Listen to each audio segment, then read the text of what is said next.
challenges that we've been having, and he did indicate that on 2 occasions we did have challenges in December and also in March when we had to deliver a team in Ivory Coast to play against Benin in a FIFA qualifier. We had to prioritize Bafana. However, the salaries were paid by the 31st of the month. Yeah, I think the CFO touched on that. In terms of the allegations leveled against the president and the CEO, there has been, I provided press releases in terms of SAFA, in terms of our response to those in the media. With regards to the president, there was an allegation that he was paid 10 million rands recently, which is not correct. However, we did respond to that in detail and put that out. And against myself, Chairperson, there was an allegation that I am harassing and bullying women at the South African Football Association, which is an allegation that I found very offensive based on my background in women's football, where I come from in my journey. However, I did expect it because I was threatened that I'm in the way of the certain members dealing with the president, and I'm in the way, and then they will deal with me. So those allegations, although they are not true, I did expect them because I have been threatened that they will deal with me decisively. Thank you, honourable members. I'm going to give members each 5 minutes. Whether here or in the court of law. So your honesty will be very, very important in how you respond to our questions. Let me firstly take responsibility of us as government, because we are part of government. And it still puzzles me that a federation like SAFA, a sporting code that attracts so many millions of people, a popular sport, especially to black people, it gets 6.7 million for development. And in the CFO's presentation, he points out to the fact that because they don't have funding on development and junior national teams, they have gone bankrupt to even not be able to pay salaries. My question to the department, or maybe let me bring this to your attention. Let me start with a question. At what age do you consider one eligible to get support for development?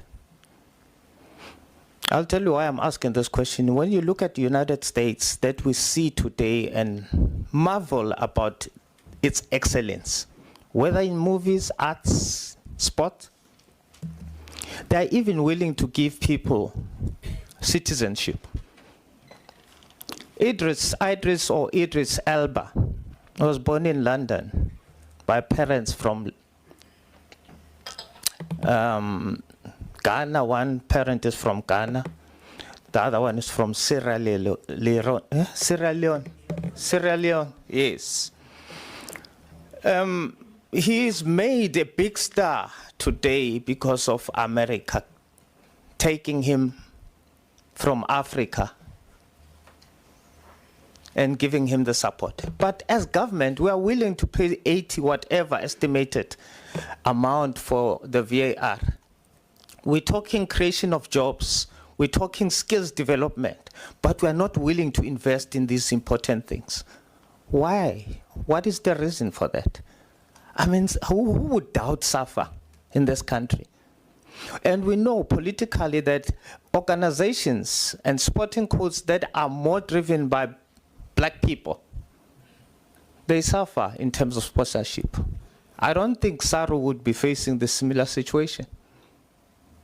So there is this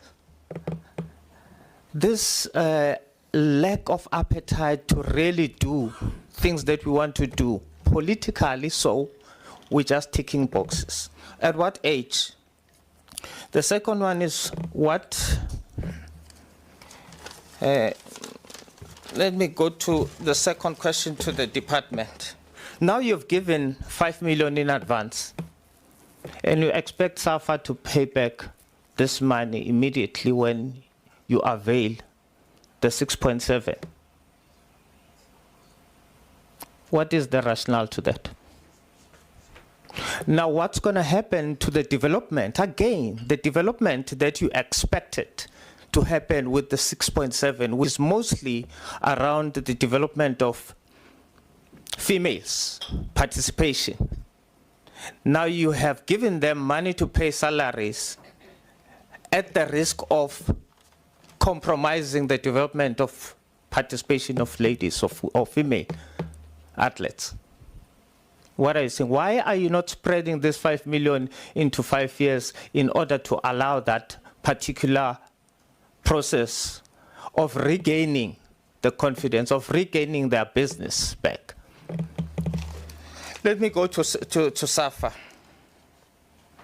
Jordaan, you know this country respects you so much. You are veered in many levels. And I would like to find out, to get an honest answer from you. In your gut feeling, do you have a feeling of having overstayed your welcome as the president of SAFA or in the leadership of SAFA? Do you have that feeling? Your response, CEO, with whoever that you were drafting that, the response on malicious attacks, I want to put it to you, and I want you to give me or take me into confidence that that particular draft or that statement that was issued, it smells pink doctoring, because it doesn't address the issues. It just says cheap lies.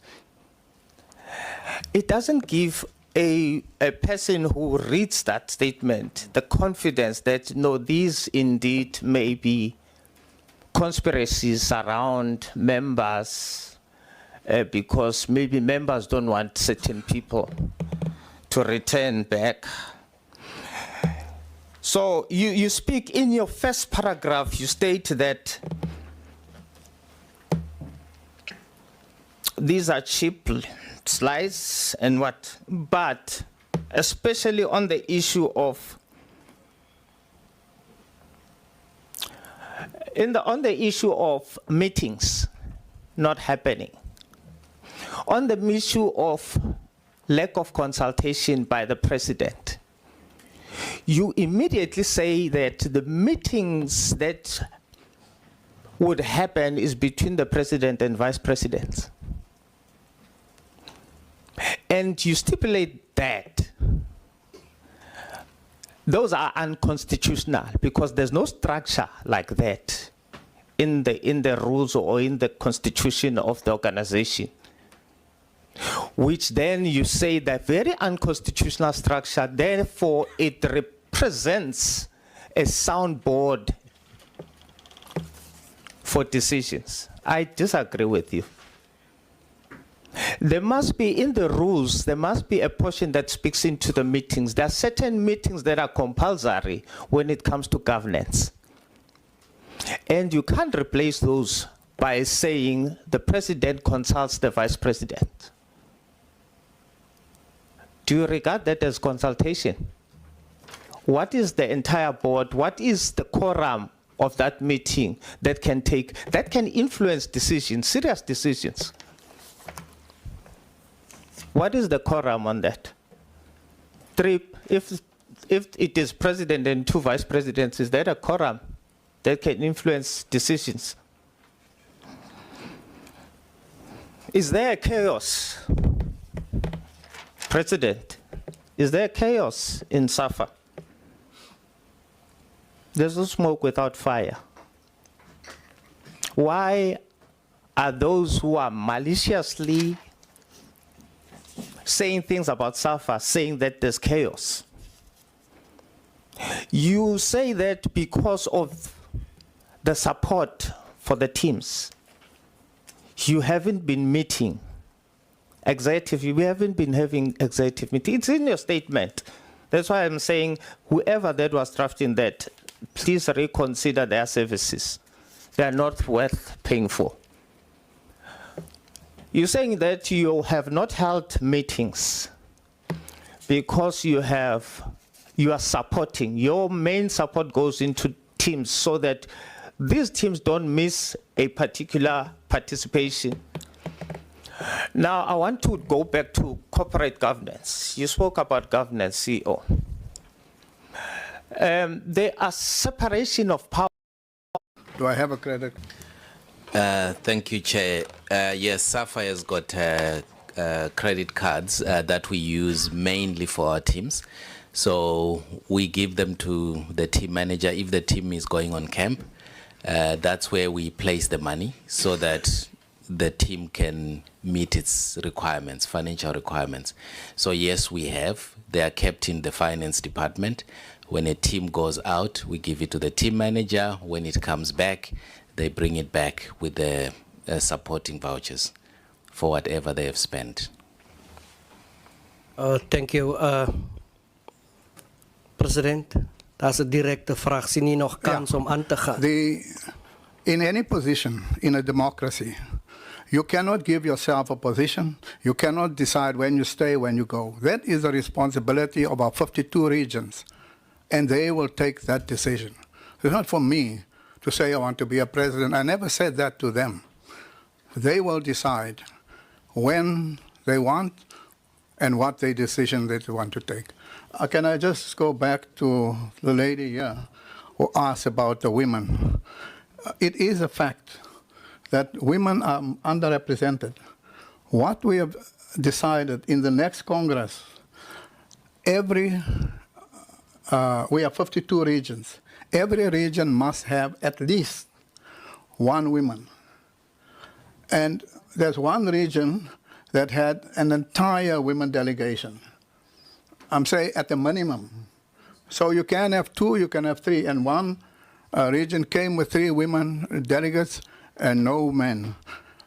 This is a position because we have 52 regions, times 3 is 150 women in that Congress. Those who have 3, you will go to 200 women in that Congress. Our Congress is a mess, a big gathering of people. And there's a significant voice of women there. Not only that they are women, they are quality women representatives making their voice loud and clear in the Congress. And you are invited to come to the SAFA Congress and see them. And some of them are trade union leaders.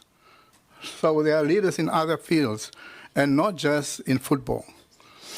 So I hope that will suffice, but this is an issue that's an ongoing matter, and we will deal with the matter further. Thank you. There's an interesting question for you, CFO. You have presented the 3 slides for us. Is there chaos if you look at the cash flow problems that you have? Is there chaos in SAFA? No, there is no chaos. Do we have financial challenges? Yes, as I've explained in detail, but there is no chaos. Thank you, Honorable Mteto. Are you happy? All your questions? Don't ask additional questions. No, I wrote all down. The issue of chaos, Chair, it's not relating to the financial report. Generally, if there are no meetings held, what are the reasons for that? Real reasons, because we don't see that money going, funding the development. Mr. Jordaan, please take us through. Thank you very much, Chair. I think in terms of how SAFA is structured is that SAFA operates through committees. So number of, I think like the National Assembly, number of work is, or a lot of work is done at the committee level. So the consultation happens through the committees that beside the NEC, that will sit, but committees are sitting constantly, whether it's competition, finance, technical, and all of that, because on a daily basis there are issues that need to be dealt with. So the other factor is that for an NEC to sit, you have to fly in people, and you have to have accommodation taking part of that. Now, in light of the challenges that we have as SAFA, you have to then weigh, do you fly in the NEC or do you take Bafana to Ivory Coast? And I think in the eyes of any South African, they will then want to see Bafana playing somewhere than having some NEC without Bafana playing. Then what will happen immediately after committees have been meeting and took certain decisions? And when the NEC sits, the NEC will ratify certain decisions that would have been taken by the NEC, I mean by the committees that are there, because some of these things happen on a daily basis and all of that. So the understanding... Chair, through you, Chair. I think the Speaker is misleading the House. We have Zoom meetings that allows an NEC to meet. My concern is, you know, that as the portfolio committee, we say hashtag we follow the money. I want to see the separation of powers between where you say the CFO says yes, or the CEO says this is what we think we can do, and the CFO goes into his little corner and says yes, we do have this type of money to be spent on this. And the audit committee goes and it looks at what other issues are there, the risks that are there. And then it then recommends to the board to say, yes, we want to do this, we have checked, the risks are low, we can spend this money, we have this money, and then the board approves. That's what I'm concerned about. How do you get the board to approve without sitting? Or committees, they take decision to spend and then they go ahead and spend without the board approving? Or is it the president and his vice president who approves? No. Okay. No. I think even that is understood out of context, the issue of the vice presidents and all of. But all I'm saying is that is the level in which we were operating. And I know that there are these new models of virtual meetings and all of that. And I don't want to take away from that. But in the context of SAFA, we then agreed that the best way to deal with NEC meetings was to be present in person. That's I think one of the issues. But the issue around vice president, I think it might be taken out of context in this sense. When we come to when we come to the portfolio committee to present, there ought to be a preparation, and then it's not taking away the powers of the NEC. So I think that is what I'm saying. It is out of context because our issue in dealing with the president and all of that is just a preparation. It's not even taking decisions on behalf of the association. But the NEC is there. We met in early this year, and we are going to meet on the 20th of June as per the circulars that has been out. So we are not undermining the fact that the NEC must take decision. And as I've just indicated, that in between the period, there will be work that is happening, and therefore the NEC will then see whether the decisions that were taken were in the interest of the association and ratify those decisions. Let me make the following ruling. I think the issues about NEC meetings, we have to sit and also make recommendations after this meeting. If SAFA can submit us, with written proof, evidence that meetings has been held among NEC members. I think that is the concern that the Honourable Member has raised. I'm going to ask Honourable Daniels, then Honourable Sali, then Honourable Liam Jacobs, then Honourable Khabo, Honourable Ghana, Honourable Kobani, Honourable Trollop, and Honourable Mkunu. There's one for the department. Again, the 5 million. Is it interest-free, that 5 million? My humble apologies, Honourable Nkosi.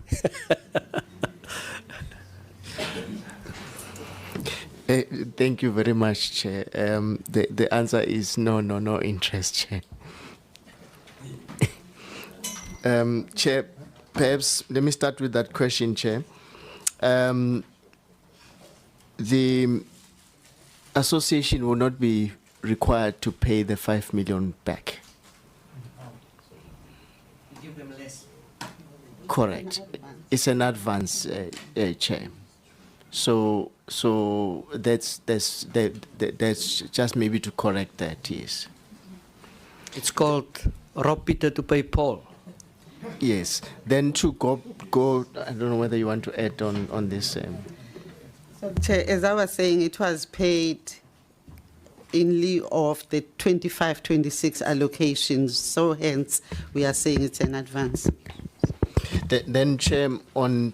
Can you further clarify, because I asked that question in view of the 6.7 that you are allocating for development.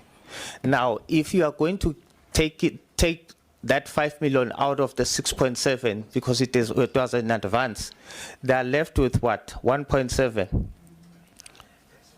Honourable Mtetwa, I don't understand. you are a lawyer. That questions must come through me. You'll follow Saskok's footsteps. There's a question. Chair, it's an advance. So, I think earlier DG indicated that for the 2025-2026 financial year, the allocations have not been concluded. So, but let's say hypothetically, the allocations remain unchanged, then it would have meant the difference of 6.7. But that's really depending on what the final allocations for the year would look like. There was a number of other issues, and I want you to use this opportunity to respond. There's arguments and counter-arguments on statements and all of that, and as I've said, members are also sitting with their information from their various parties.